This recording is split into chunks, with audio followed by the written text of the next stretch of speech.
Thanks, Peter.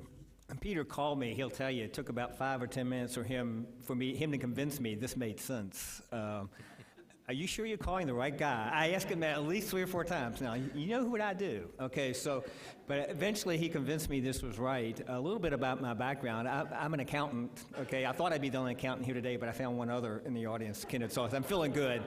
I see one other out here. But I had a 33-year career as a partner in one of the big 4 accounting firms and retired, and now I teach auditing and business classes at NC State. So that's what I'm doing. But on the side, I am on the board of the Federal Accounting Standards Advisory Board, and I will become their chair in January, and that was really the context for the remark. So I'm going to be talking about measurement, if you haven't figured that out from Peter's point is. So there's a saying in business, what gets measured gets done, and that we heard that undertone a little bit today as well. So I'm going to share with you about how in the finance and accounting area we've gone about measuring, and there's an element that goes along with measurement that's also called verification. So I'm going to cover both sides of that. So I have kind of 2 stories I want to share with you one day. One is how do we establish the standards related to establishing what the accounting standards will be, and the other side is how do we make sure that what people read is reliable and can they count on it. So that's kind of the two roads I'm going down. And just a brief history lesson, you may think, wouldn't accounting and auditing kind of new? Well, actually, if you go back in time, everybody talks about the oldest profession. I won't deal with that one, but the second oldest profession is actually accounting. Because if you go back in very ancient times, when people started to transact businesses, accounting needed to come in play.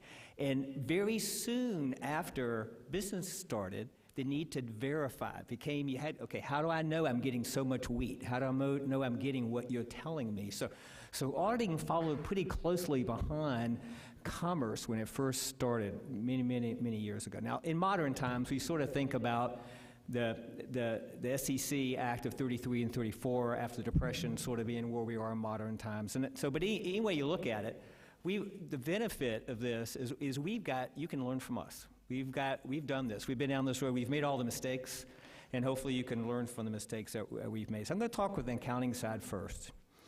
And there's several bodies that establish accounting standards that are out there. It depends on the nature of what you're talking about. There's the Financial Accounting Standards Board that sets accounting standards for basically all public and private companies. The Governmental Accounting Standards Board establishes standards for state and local governments. The board I'm on is the Federal Accounting Standards Advisory Board, sets it for the federal government.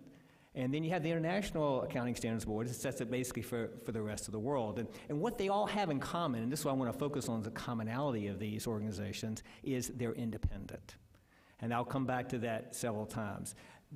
All of them exist and are allowed to do what they do because someone gives them permission to do it. Let me give you an example for that.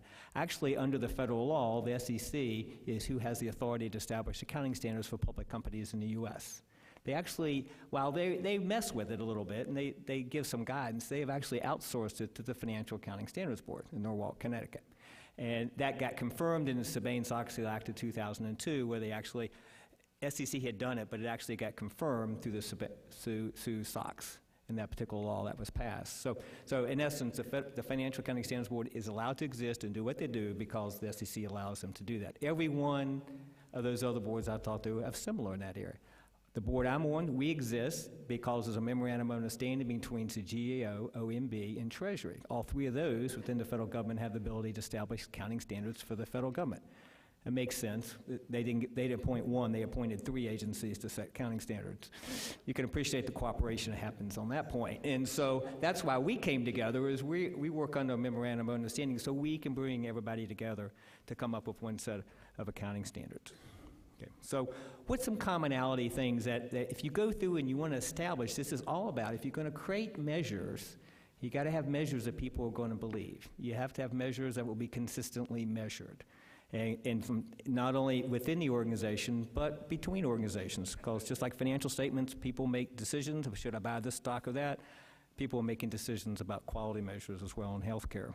So one thing that all these organizations have is they have an independent oversight mechanism. All of them, there's an independent board that that sits on top of all these organizations that is ensuring the organization that's setting the standard is independent financially, independent from influence. At first I wrote down no influence. Well, that's not possible. So I'll say limited influence. We are in Washington after all. So there's no such thing as no influence. And it doesn't matter which one of these standard setters you're on. Sometimes someone gets mad at you and what you've done. And so there is always some influence, but what you want to do is minimize that from the particular shareholder's view. There's members that are appointed. Myself, I'm an independent board member that gets appointed, but if you look at all the standard setters, there are people that have been appointed. And this is always a challenge because you want people who are appointed to these boards that, I came from public accounting, I understand public accounting. You want people from medical profession to come.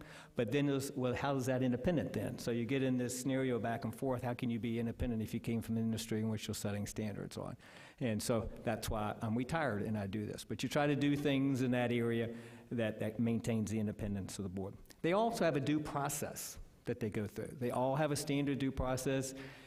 And the key thing about the due process is transparency. You don't go in a room and the smoke comes out the chimney. That's not the way it works, okay? That's not what's going on here. This has to be totally transparent, so everybody has an opportunity as you go through to comment and say, this is what I think and this is what I think. Now, at the end of the day, you make decisions based on the input. So it's not consensus building, but it is transparency from the perspective of getting input from the various stakeholders that you have when you do that. And so those are some of the common elements that all these standard setting bodies, even though they all got created at different times and different things, they all have in common. So if you want to put together a body to be able to think about these things, these are some of the traits you may want to have. The other thing that happens, and you talked about systems, and it came up this morning as well, is as the accounting standards get issued, then the companies themselves have to create systems in order to be able to account for those types of things. So let me go with a verification. Almost every country in the world requires that financial information be verified by third parties. In most cases, it's CPAs like I am or chartered accountants. And so most assurance is provided by CPAs. So my comment here is you have a mechanism in place for verification. Why don't you be able to use that? And there's a set of standards bodies. It's a different set. You have the American Institute of CPAs, you have the PCOB, the Public Company Accounting Oversight Board that got created by Sarbanes-Oxley, and you have an international audit group as well. The question, they operate very much like I described on the financial accounting side, but one thing they have in common where they intersect the Financial Accounting Standards Board is the standards that are set have to be verifiable. And so you see that connection there of what's been passed has to be verifiable. So there's 4 criteria that the audit community is looking for to the people that set the standards, saying if these 4 things are here, then I can go in and verify its accuracy. So if you're going to put for a healthcare industry quality indicators and you want them to be verifiable, it needs things like they need to be objective, free from bias, they have to be measurable consistently over time and between organizations, they need to be complete, and they need to be relevant. Okay? So those are things that need to come together. The other thing you need to think about is what type of verification do you want? The financial statements are audited, and that's a pretty high level of validation. But there's also other services, and review services, which means nothing came to our attention. There's also agreed upon procedures, which I don't give a conclusion, but I just tell you, this is what I did and this is what I found. So as you go forward, you may want to think about what level of comfort do you actually want on these numbers. So in summary, since I've run out of time, basically, I work for an organization, with an organization, the Federal Accounting Standards Advisory Board, that actually is celebrating its 25th year this year. So we're relatively new in the standard setting business. So, and that's why one of the reasons you contacted me as well, is so you got to think about how you're going to get authority to be able to set quality healthcare standards, how you're going to get the staff, how are you going to get the processes in place, and how are you going to get acceptability from the stakeholders that use the information. So on that, Peter, I'll stop and pass it over to Conrad. Thank you, great.